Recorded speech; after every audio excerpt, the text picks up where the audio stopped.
I suppose you might think that I am a complete idiot, the blindest, most stupid of husbands. But the thing is, firstly, hindsight is always smart. But beyond that, like most happily married men, I loved and trusted my wife. I was completely unaware that the woman I loved and cherished for 8 years, with whom I shared so much intimacy and so many happy memories, was a selfish monster. Or, to be more precise, one of the three selfish monsters. Molly's two sisters have been a fact of my life, practically from the very first date we met.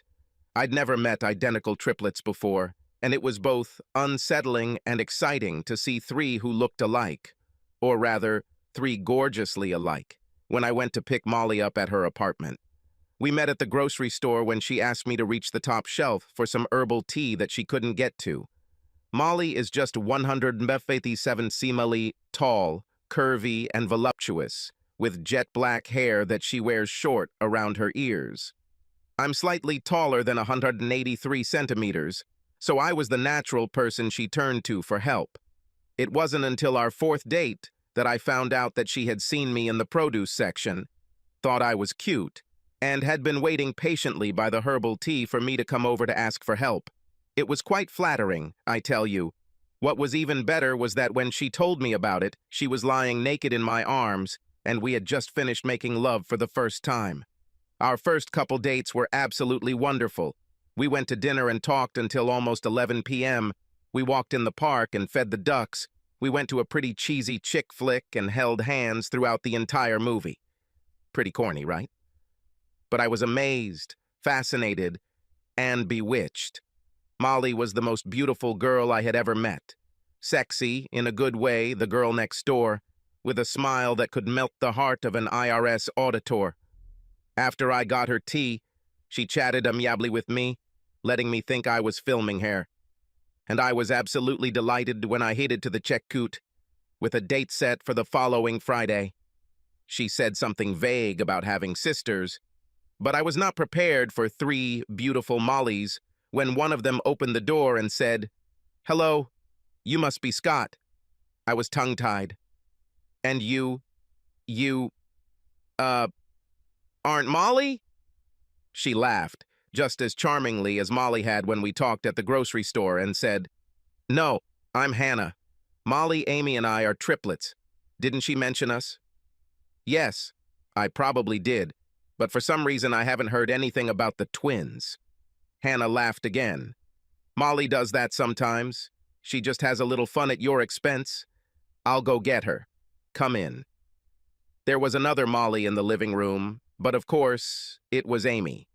They all had the same haircuts, the same figures, and the same dazzling smiles, so I had no chance of knowing who was who until Molly came out of one of the bedrooms and said, "Hello, Scott. Would you like a nice cup of herbal tea?" During our first dinner, we talked about everything under the sun, but spent a lot of time focusing on Molly's life as triplets. I was fascinated and wanted to know everything about what it was like. Does she like to constantly see herself in two other faces? Were they closer than most siblings? Could they almost read each other's minds, like identical twins should be able to? Have they ever changed their identities to deceive people? "I don't know if we read each other's minds," Molly told me, "but we are very close. I feel like I can almost always tell what Ami or Hannah is thinking, and they often do the same thing, like answer a question I haven't had a chance to ask yet. We've always been like this. As for deceiving other people," she stopped and smiled at me, "I think we've done that kind of thing a little. Have you noticed that we all wear the same hairstyles?" I nodded, and she continued. "As little girls, we loved to fool people. Our elementary school teachers, relatives, even our parents. They also couldn't tell us apart, surprisingly. It was a lot of fun, especially when Amy or Hannah got into trouble and wanted to avoid a spanking. "No, Dad, I'm not Amy, I'm Molly." She grinned. You can imagine how it happened. Mom and Dad must have gone crazy. Then in high school, we all wanted to be different. For a while, we were really annoyed that people kept confusing us.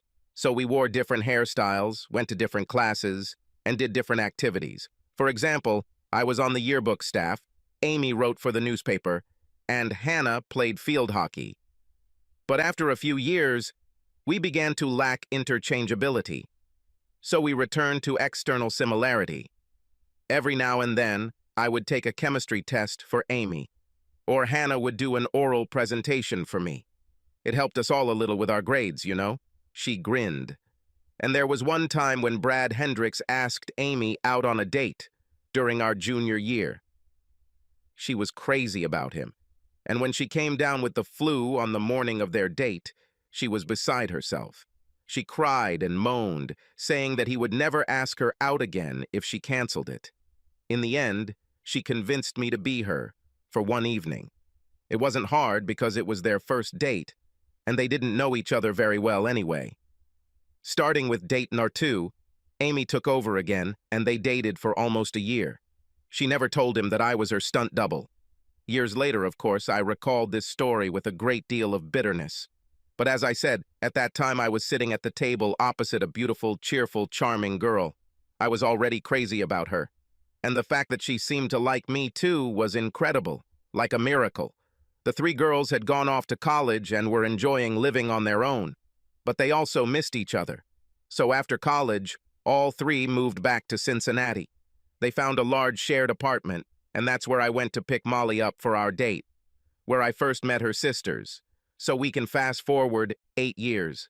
Molly and I dated, fell in love, and got married 2 years later. I considered myself the happiest person on planet Earth. I had a job at a graphic design firm, and since I had more computer experience than the older guys who ran the place, I was a valuable commodity, so I made good money. We could easily afford a nice 3-bedroom house in Oakley Square, just a few miles from our work in the city center. And I think you won't be surprised to know who our neighbors were. 3 years after Molly and I got married, Amy married a tall, rather boring guy named Ted, who worked in finance. He was quite friendly, just not very interesting. Anyway, they lived next door to us, at the end of a little dead-end street called Ferdinand Place. Amy and Ted's yard overlooked the backyard of the house on Oak Park Place. And guess who lived there? Sorry, you won't get any points because it was too easy. Hannah, of course, with her husband Arnold. Arnie was the complete opposite of Ted. He was several years older than us, a short, cheerful guy who owned several bowling alleys in the Cincinnati area.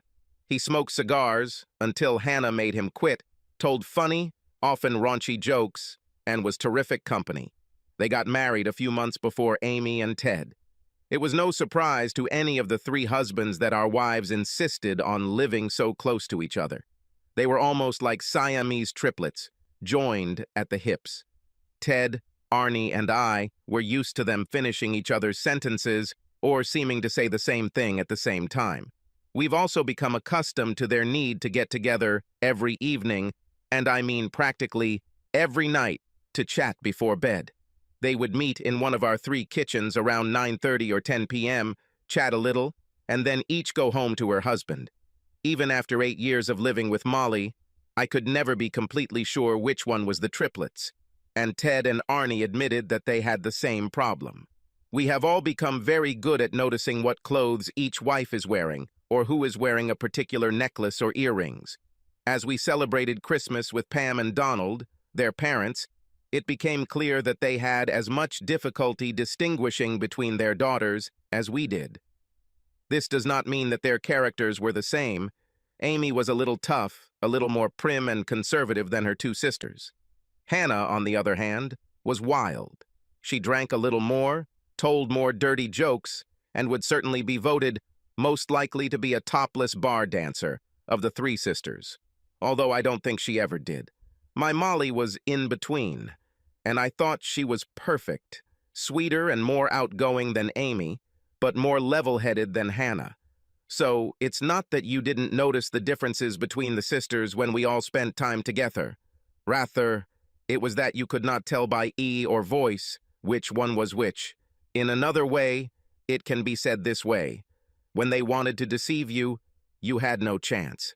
Since neither of us had children yet, the vacation was easy to plan. As you may have guessed, Molly and her sisters demanded that the 6 of us vacation together. So every summer, we took 2 weeks and went somewhere interesting. Las Vegas, or a beach resort in North Carolina, or Italy for 1 year. We were a fairly compatible group, so the husbands didn't mind. But in exchange, I insisted on going away with Molly for a week every year. Just the two of us. No Amy, no Hannah, no brothers-in-law. At first, this was a real point of contention, and there were some heated arguments and icy silences. Several times passed before Molly realized that I was completely serious. In fact, it took 3 years before everything fell into place. I love your sisters, and I have fun with Arnie and Ted, but I wish I had time just for us. Is it really that hard to understand? This is my deal.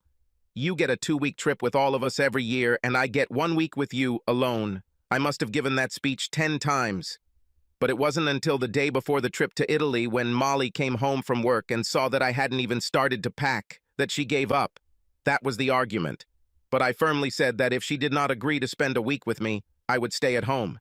She and 2 other couples can go to Italy without me. More than an hour of screaming passed, all without my participation, and about 20 phone calls to Amy and Hannah. Both sisters came to help Molly calm me down, but I did not give in. They were happy to explain to me over and over again how selfish and short-sighted I was acting, and that no loving husband would be so adamant, etc. In the end, Molly agreed to my demand, and we went to Italy. But for a few days it was pretty cold between us, and her sisters joined her to make sure I knew I was in the kennel. If it weren't for the encouragement of Arnie and Ted, who secretly rejoiced at my victory because it meant they would receive the same proposals from their wives, I might have given up and flown home early. But by about the 5th day, the romance and beauty of Florence had softened Molly, and the rest of the trip was amazing, like our week on Sanibel Island next winter. After that, every year we spent 2 wonderful weeks with Molly's sisters and 1 wonderful week without them. So what's the problem? This all sounds absolutely amazing, right? And so it was. The problem arose when we started trying to have children. Molly and I knew we'd have them someday, but we were enjoying life as a couple, or as a couple glued to 2 other couples. Too much to rush it. But when she and her sisters turned 30 and I was 32, the biological clock began to tick. She stopped taking the pills, and within a couple of months, Molly and I started making a baby. I had no objection to the goal or the process of achieving it. I have always loved sex with my beautiful, amazing wife. Our sex life was most often intimate and tender, rather than rough and wild. We had 3 or 4 favorite positions, and the nights where we spent extra time being playful or creative became fewer and fewer over the years, as I think happens with most married couples. Molly would surprise me from time to time. She would come into bed very horny and much more aggressive, and we would have sex several times a night. We always drank champagne on birthdays or anniversaries, and it always made her even more excited. But mostly everything was more tender and loving, and that suited me. One night after she had just raped me, I joked with her about it and discovered that she didn't like it at all. It was Saturday, and when I returned from the grocery store with food for dinner, I heard her calling me from the bedroom, where I found her lying naked on her stomach on the bed, holding a bottle of massage oil. "I'm a little stressed today, cowboy," she muttered. "Do you think you could help me?" It was amazing. I worked her back and legs thoroughly as she moaned contentedly. Then I turned her over and worked her over, first with my fingers, and then much longer with my lips and tongue, until she climaxed 3 times. Then we had sex, hard, until I finished in ecstasy. For some time, we lay dreamily together. Molly went into the kitchen and brought us some snacks. Dinner seemed off the agenda. And soon we were tumbling around again. When we caught our breath smiling at each other, I said, "Wow, that was something, Molly." Then I pretended to be deep in thought. Or wait, maybe you're not Molly. Maybe I just got really lucky with Amy or Hannah tonight. I'm not sure Molly has ever been this excited. She couldn't help but understand that I was joking. But instead of a grin or a retaliatory barb, I received a cold look. "Scott, this is not funny. How could you think that I would ever do something like that?" Do you really think that I will ever share you with my sisters? As she glared at me, I felt the temperature in the room drop by about 10 degrees. Molly, forgive me, I said. I was just joking, honey. I reached out to hug her, but she pulled away from me and stood up. I'm going to take a shower, she said, still clearly angry with me, and disappeared into the bathroom. I heard the lock click behind her. For the rest of the night and most of the next day, I remained unnoticed. Molly seemed determined to make it clear that some things were not to be joked about. Finally, at dinner on Sunday, I apologized again, repeating that it was just a harmless joke, and she seemed to relax a little. That evening, she let me snuggle up behind her in bed, and I breathed a sigh of relief. I didn't like it when Molly got mad at me, and I made a mental note to never joke about switching sisters again, although it seemed funny that she would react so strongly to it. On our first date, she told me a story about taking Amy's place on a date with a high school student, and I remembered an incident a few weeks before our wedding when this topic came up again. Molly and I disagreed over something small, like which hotel we should stay at for our honeymoon in Curacao. I, of course, gave in to her, but during our humorous argument I suggested that if she didn't want me, then perhaps I would marry one of her sisters. Then she joked back to me, I don't think they'll take you, baby. Both Amy and Hannah aren't very deep sleepers, and I told them you snore sometimes. This will be a deal breaker. Better stay with me. Rats, I answered. Okay, if I can't have Amy or Hannah, then I guess I'll still marry you. And that was the end of it. So I had absolutely no idea why, a few years later, she got so angry when I made the same joke. In any case, as I already said, it was the birth of a child, or rather our attempt to have a child, that turned my life upside down. We tried and enjoyed it. About 10 months. I had heard of many couples who took a year or two to get pregnant, so I wasn't worried at all. But Molly became increasingly concerned about the lack of success, and she insisted that I go to our doctor and get checked. So I did. I had fun sitting in a small room with adult magazines and getting tested, and then waiting for the phone call a few days later. It happened on Friday while I was at work. I closed my office door and talked with Dr. Rendell for a couple of minutes.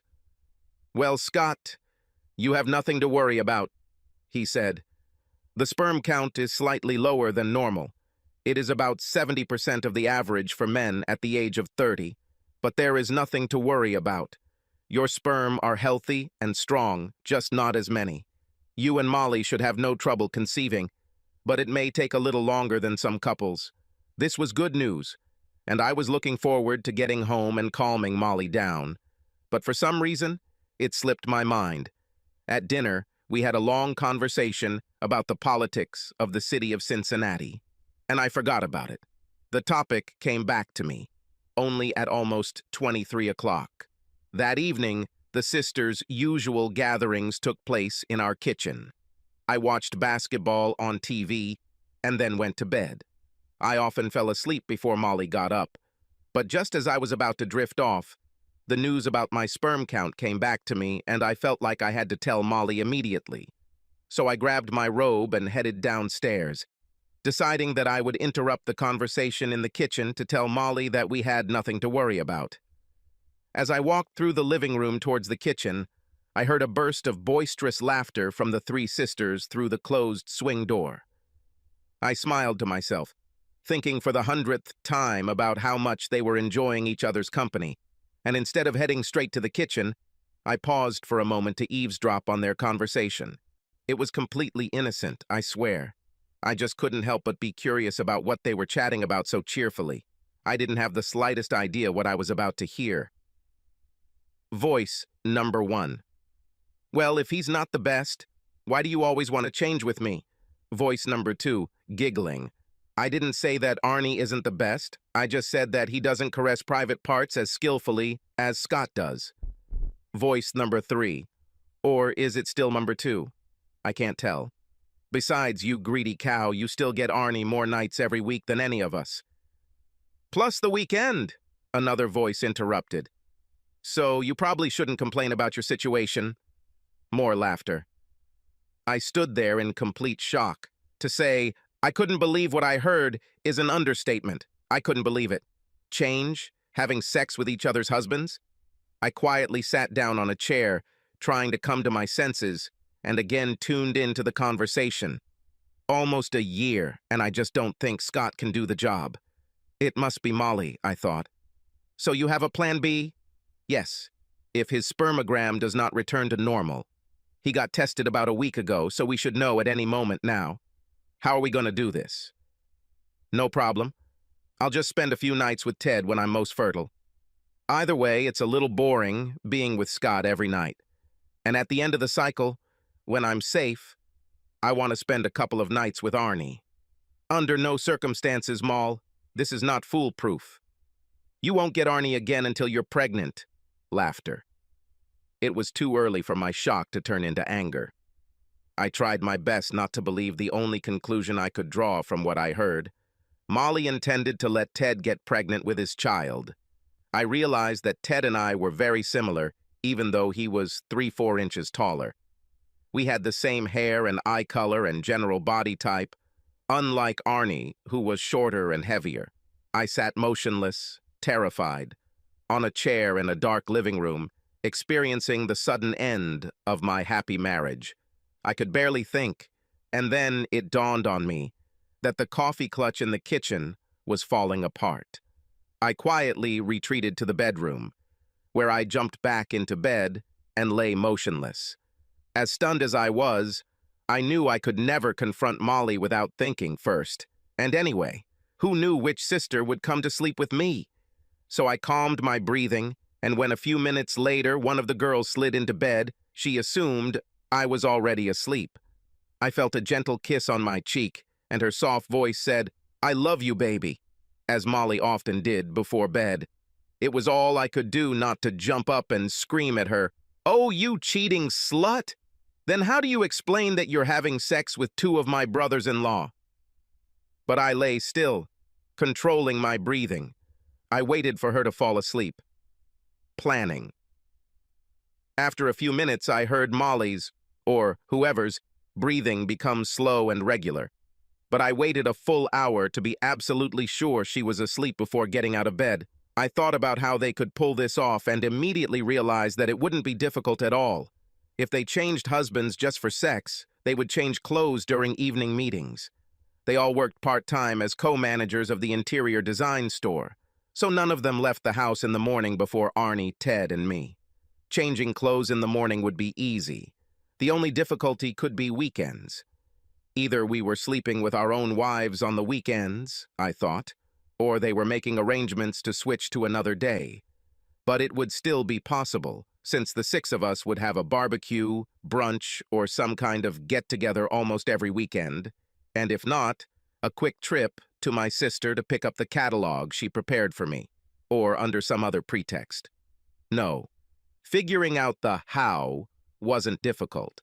I was puzzled by the why. You might think that we husbands would have known the difference. I mean, can't you tell your own wife from another woman, for God's sake? But here's the thing. We had no reason to be suspicious. We had no doubt, or at least I had no doubt before, about the identity of the woman in my bed. And there was something else, I realized. Early in our marriage, Molly and I loved to lie in bed at night and just talk, either before or after or instead of sex. We talked about our relationship, about our plans for the future, about work, about our families, about everything. But everything has changed. I don't know exactly when, but a few years earlier, Molly began to discourage late-night conversations. She would come into the bedroom after hanging out with her sisters, and we would just go to bed. We may or may not have had sex, but any conversations I tried to initiate were met with, "I'm very tired, honey. Let's talk about this tomorrow." In fact, for years, all of our important conversations, anything we said about our days or plans for the future, took place during dinner or earlier in the evening, never late at night in bed. This was probably a deliberate strategy. Since women switched partners, the less conversation there was, the less likely it was that the wife would be caught not knowing something she should or not remembering something from the past. Once I was sure Molly was asleep, I snuck into the office, found the ink pad we used to stamp our checking accounts, and dropped some permanent black ink on the tip of my finger. Then, back in the bedroom, I carefully made a small mark on her back, on the right side, about halfway between her shoulder blade and shoulder. It was no bigger than a pencil eraser, and she would never have noticed it if she hadn't looked at her back in the mirror. I went to the bathroom and washed my finger with warm water and soap. As I expected, the ink remained. Even vigorous washing only removed some of it. I worked the pumice stone on my finger for a while longer until what was left was so dull that no one could see it. Climbing back into bed, I smiled grimly to myself as I contemplated my next steps. The worst of the shock had passed, and I was deeply angry. If what I understood from the women's conversation was accurate, Molly had betrayed me, thoroughly and systematically, perhaps over many years. She and her sisters put themselves and their common bond above the duty of love and faithfulness that they allowed to their husbands. I felt used, deceived, humiliated. I tried to imagine how all this could be fixed, but I didn't see any way. On Saturday afternoon, we had a barbecue at Ted's house. I waited until the women were inside, presumably preparing food. Ted was working on the grill while I asked Arnie if he wanted to take a walk around the block. He was always a little concerned about his weight, so he was glad to get some exercise. When we were a safe distance from the house, I said, "Arnie, if you don't mind, I'd like to talk about something personal for a couple of minutes. Is that okay?" "Of course, Scott, what's the matter?" "Well, first of all, let's agree that this will be just between us, okay? I don't want Molly or Hannah or Amy and Ted, for that matter, to know we had this conversation. So if anyone asks what we talked about during our walk, let's just say that I was checking with you about going on a trip next summer, getting your ideas about whether we could go to Greece." Arnie seemed pleased with the disguise. He grinned and said, "My lips will be sealed. I'm a little embarrassed, but I wanted to ask about your sex life with Hannah. Molly and I make love about once or twice a week, and I often wish it was more often. I'm just wondering if her sisters have the same thing." Arnie gave me a hearty slap on the back and said with a laugh, "I'm afraid you got the short end of the stick, mate. Hannah and I do this every night, practically every night. I think sometimes we skip a night when she's on her period, or one of us is really tired. But other than that, it's as regular as clockwork." He saw the expression on my face and grinned.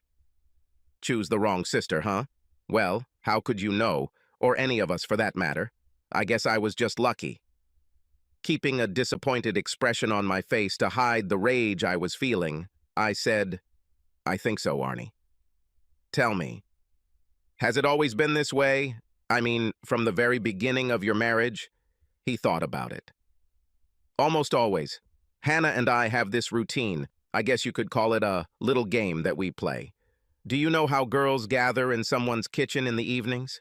I nodded, and he continued, "By the time she returns, I'm usually already in bed, reading or watching TV. And when she comes into the bedroom, she looks at me with this expression on her face and always says the same thing in a sexy voice. 'Well, big boy, how do you want me tonight?' And I suggest something, and then we do it. Almost always, it's the same phrase. 'How do you want me tonight?' I know it sounds stupid, but as long as I'm having sex, I'm not complaining." He laughed heartily, and I tried to join him. "One more question," I said. "Molly and I used to talk a lot in bed, about ourselves, about our relationships, and the like. But in recent years, the bedroom has become almost only for sex and sleep. We don't talk anymore. Is Hannah like that too?" "To a large extent. We seem to save these meaningful conversations about relationships, for another time of day. For me, it's not a big deal, I have to say. But I think it's almost like you and Molly." He laughed a little. "A bedroom for sex and then for falling asleep." As we walked back to the house, Arnie chatted, mostly about the Cincinnati Bengals, his one great love besides Hannah. And I tried to say yes, I know, and really, at the right moments. But my thoughts were far away, in some very cold, dark, deserted place, and I was very, very angry.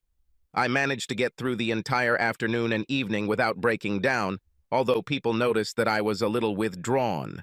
I was determined to last another day, so after we left Ted and Amy, I took Molly out for Indian food, her favorite, and spent the evening trying to be a cheerful companion. Around 10 p.m., Molly, as usual, spent a little time with Amy and her sisters, and when she returned and we were getting ready for bed, I walked up behind her, gently stroked her neck and shoulders, and looked for an ink trail. He wasn't there. Okay, it's all over now, I thought. Damn slut. Whoever you are, it's time for you and your sisters to feel the heat. Honey, I said, how's that scratch on your leg? Let me see. Whichever sister it was, she tensed a little. Scratch? She asked carefully. Yes, yesterday after dinner when you hit the dishwasher door, I said, leaning over to look at her feet.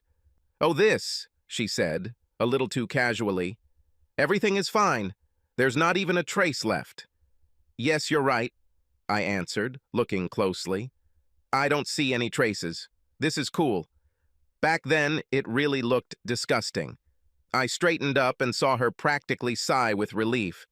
I went to the bathroom to brush my teeth, grinning to myself. There was no scratch, and her reaction only confirmed that whatever sister was in my bedroom today was not the one who was there the day before. A few minutes later, I was lying in bed waiting for her when she came out of the bathroom. Hey, honey, I said, let's finish tonight the way we ended yesterday. It was amazing. What do you mean, honey? She replied, looking more than a little wary. Don't you remember?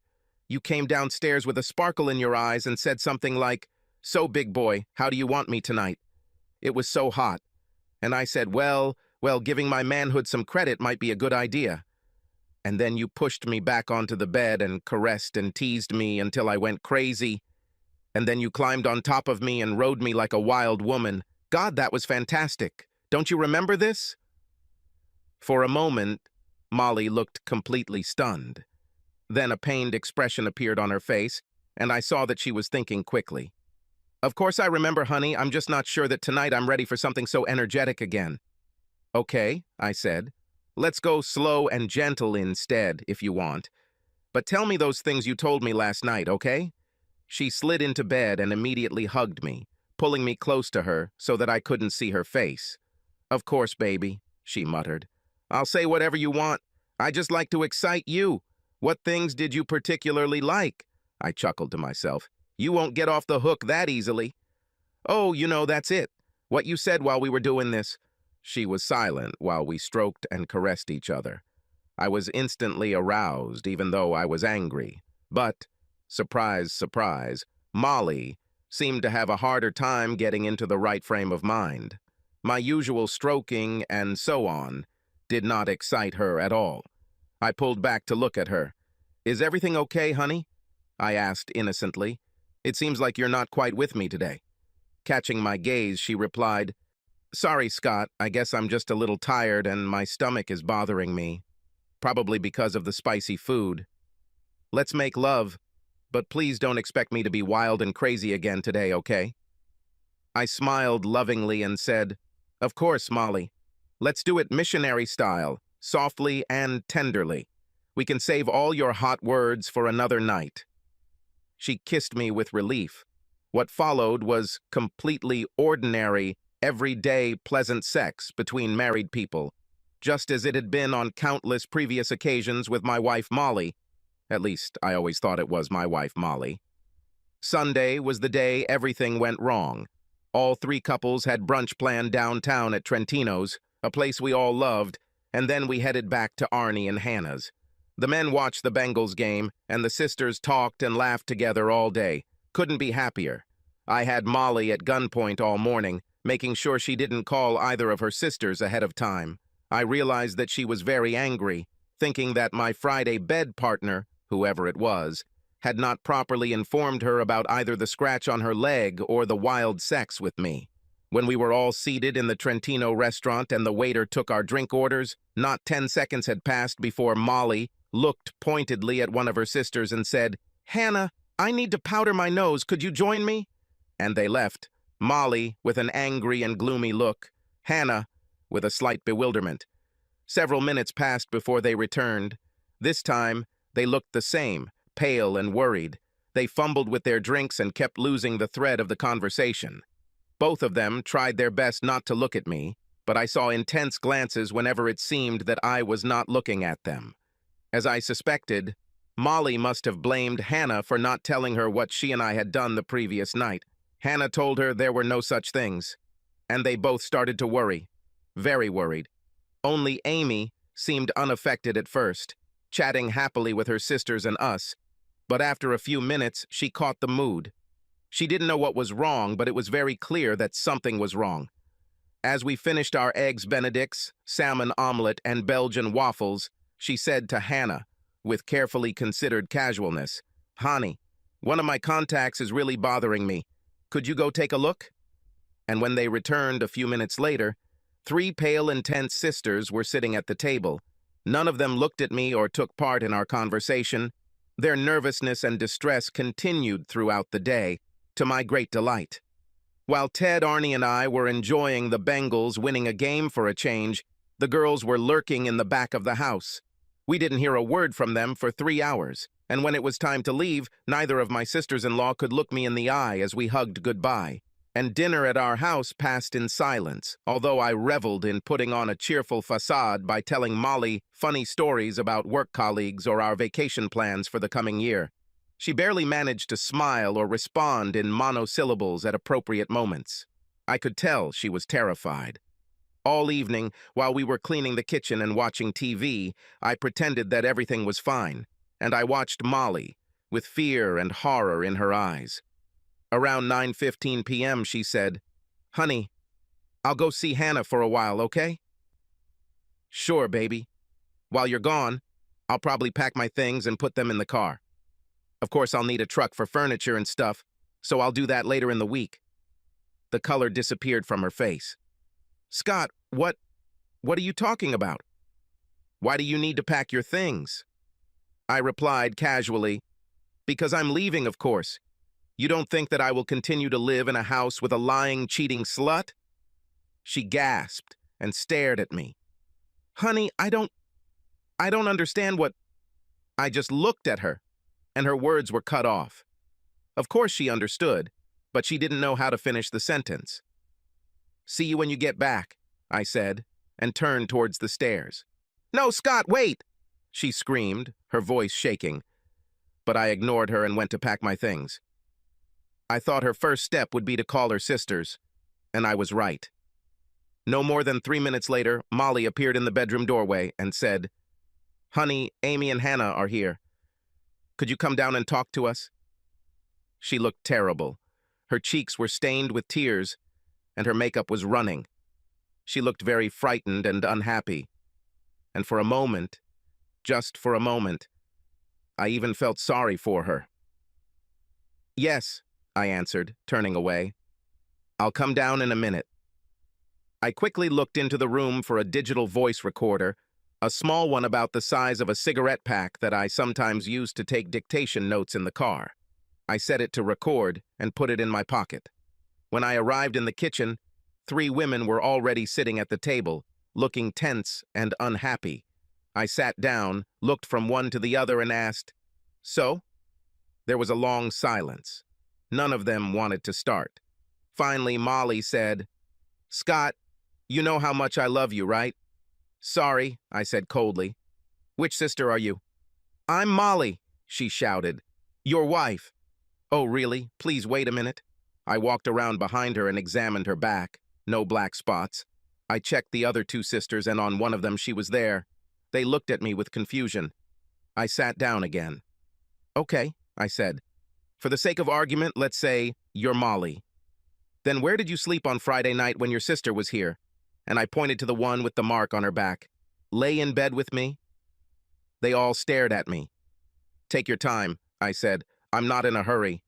I'm sure there is a perfectly reasonable explanation for why at least 2, if not 3, of you have spent the night in my bed over the past 3 nights." Long silence. Molly started crying. and the other two just looked on gloomily. I pretended to want to get up. "I need to pack my things," I said. "No, wait," Molly said quickly. I'll explain. Just, just please, Scott, please give me a chance to make you understand." I wanted to shout at her that it was too late for an explanation, but I realized that what I really wanted to hear was what she had to say. What kind of twisted rationale could the three of them offer for what they were doing? And, for that matter, will they tell me the truth? I waited, but Molly was crying too hard to speak. One of her sisters started instead. "It was just a stupid game, Scott. It started out as a joke and, I don't know, it took on a life of its own. And you, Hannah, look, it was just a tease, a joke, you know? About a month ago, we joked about each other's husbands. You know, what we like about you, what we don't. And we started talking about sex. And somehow we came up with the idea to try each of you. You know, change. It probably sounds like a pretty bad idea now, but we were just teasing each other, challenging each other like, you're too cowardly to do that. And then, well, after a couple of weeks, things got more serious. Molly and Amy watched Hannah. She continued. In general, everything happened on Friday evening. We swapped clothes when we met here in the kitchen and went to each other's houses. Amy was with you, I was with Ted, and Molly was with Arnie. Then on Saturday, we switched again for BBQ. It was stupid, Scott. We all understand that now, and you're probably very angry. But please give Molly a chance to make amends. She loves you so much. Just look how unhappy she is. She pointed to her sister, who was crying nonstop.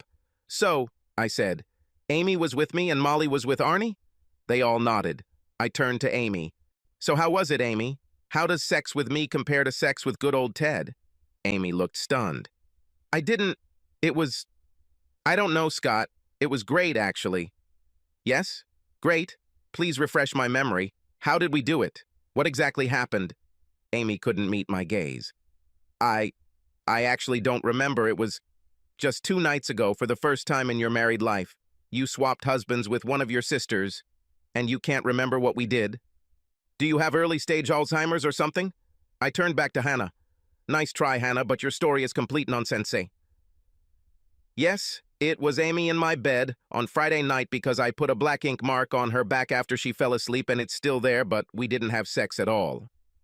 And I wouldn't want you to try to insult my intelligence, on top of everything else you 3 bitches did, by trying to lie to me that it was the first time. You think I don't know that you 3 recognized Arnie as the best at sex? They gasped, but I ignored them and continued. Do you think I don't know that he has 7 nights a week, one of you 3, and me less than twice a week?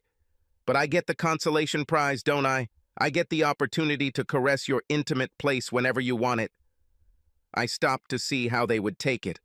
Molly was sobbing almost hysterically, and her sisters just looked on grimly. My patience was wearing thin, but I wanted them to admit the truth. You have one more try, I said. Another attempt to tell me the truth, and this time, I want to hear it from Molly. How long have you been cheating on me with each of their husbands? She looked at me, red-eyed, pleading, and I waited. There was silence in the room. Finally, she turned away from me and looked at the table. Many years since Hannah and Arnie's wedding. Silence again. I was waiting. Hannah spoke. It wasn't her fault, Scott. Amy and I insisted. But it was only from time to time, Scott. Molly insisted. For example, a couple of times a year. Okay, I said. So what next? Nobody wanted to answer me. So it gradually became more frequent? Yes, Amy answered reluctantly. So the 3 of you regularly divided 3 husbands between you, like in a small round dance? Is that so, Molly? She nodded pitifully. And when did that turn into 7 nights a week for Arnie and casual sex for me? She didn't answer me or look at me. How many of the 7 nights did Arnie spend with you each week, Molly?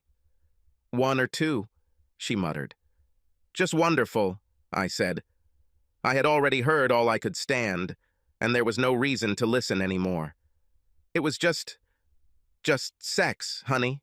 she said, looking at me pleadingly. It had nothing to do with love. Nothing to do with the way I love you, the way we love each other. About? And nothing to do with pregnancy either, I guess. She was panting, and her sisters looked worried. Scott, what are you...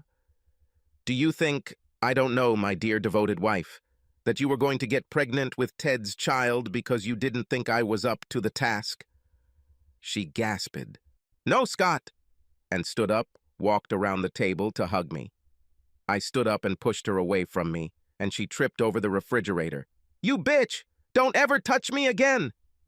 You betrayed me in almost every way you can betray a husband, with the help of your two slut sisters. Now, the three of you can share Arnie and Ted, unless you decide to add a new guy to your stable. And before they could answer, I rushed through the swing door and out of the kitchen.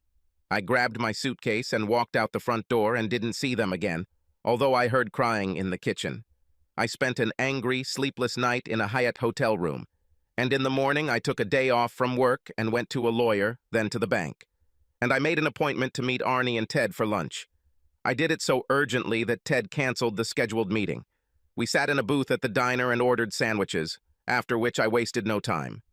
Guys, I don't know if you will believe this, but our wives cheated on us. More precisely, they moved into bed with the three of us. It looks like this has been going on for several years now.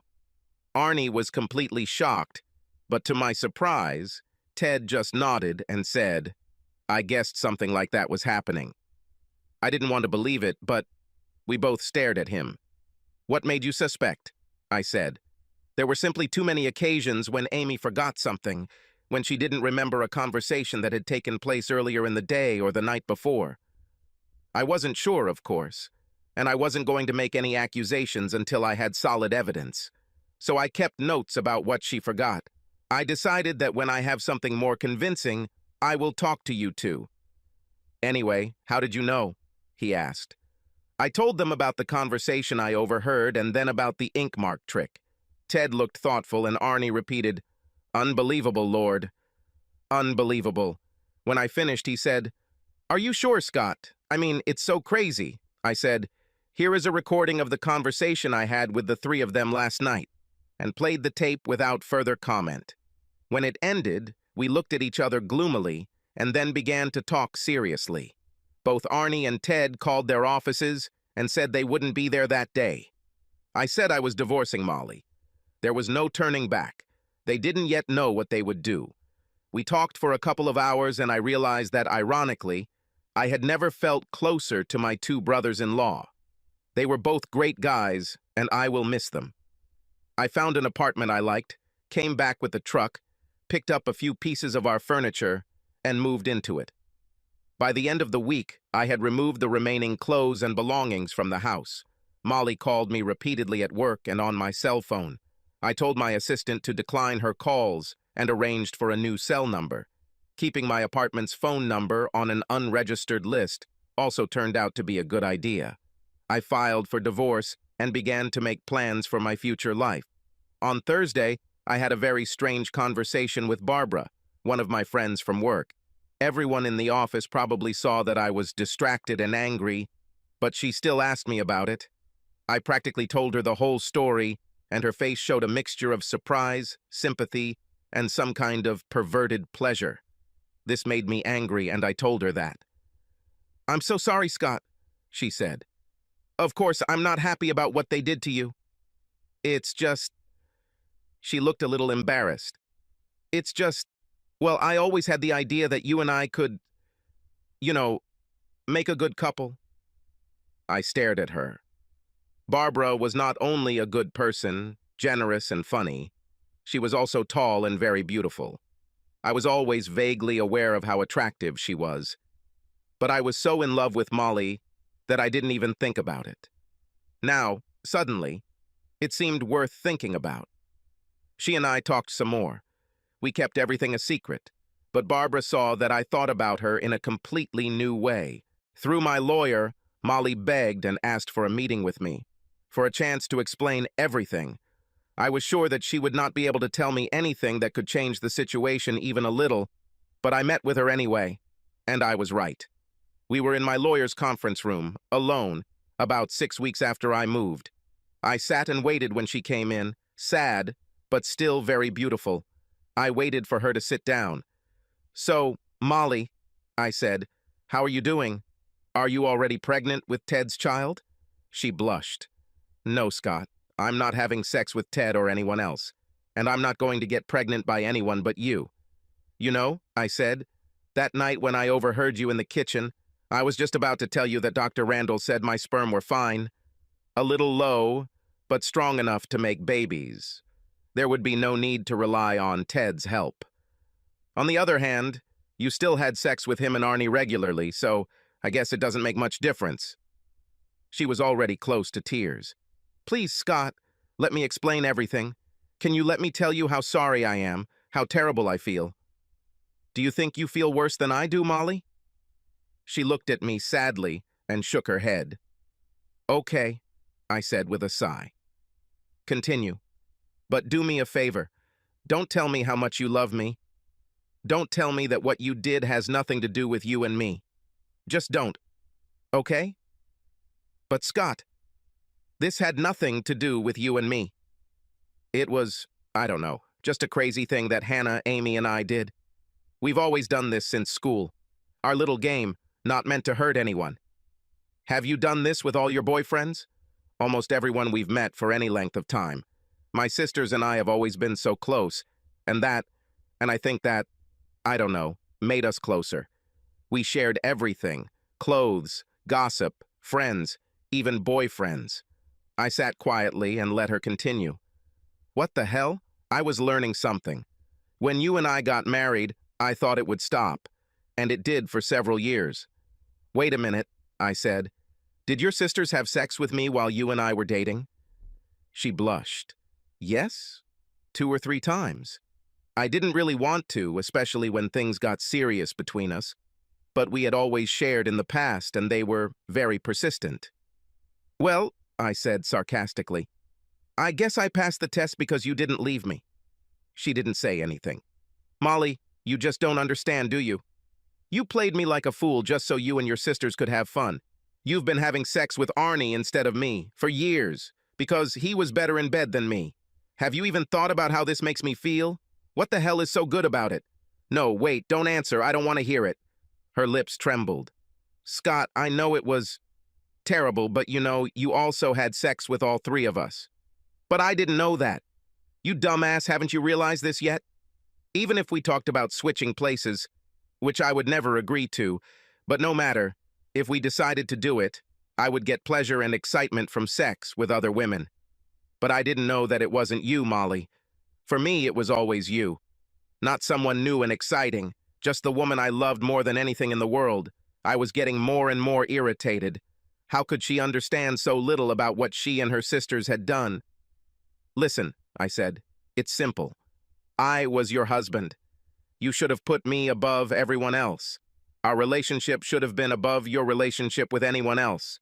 But that did not happen. You put Hannah and Amy above me. You put sex with Arnie above me. You were going to get Ted pregnant without telling me a word, for God's sake. And now, you can have them. But you won't have me. I've truly had enough." I stood up to leave the room. Sobbing, she said, "But baby, I don't want them. I don't need my sisters. I need you." "Well," I said, "isn't that nice? After all these years, you decided to choose me over your sisters. But now it's not you who chooses, but me. And I choose to be without the woman who lied to me and cheated on me, who made a complete fool of me for years. Happy life." She buried her face in her hands, crying loudly, but made no attempt to stop me as I headed for the exit. After this conversation, it suddenly seemed to me that life would be easier further. Barbara and I started dating, and after the 3rd date, I discovered that there were other women in the world besides Molly or her sisters with whom I could enjoy sex. Barbara was energetic and grateful, and our first night in her bed turned into an entire weekend. It was hot, it was fun, but I had no idea if it would lead to anything serious, but it sure as hell made me feel better. We still date and have sex often, but we're not in a rush. Barbara is smart enough to understand how confused I am right now, and she doesn't put any pressure on me, which I really appreciate. Arnie decided not to kick Hannah out. Not that surprising, I guess. After all, he was the girl's first choice in bed, and revelations about what they were doing weren't as devastating for him as they were for Ted and me. But he forced Hannah to grow her hair long so that she could never switch with her sisters again without his knowledge. He told her that if she messed with him one more time, with me, Ted, or anyone else, she would be penniless.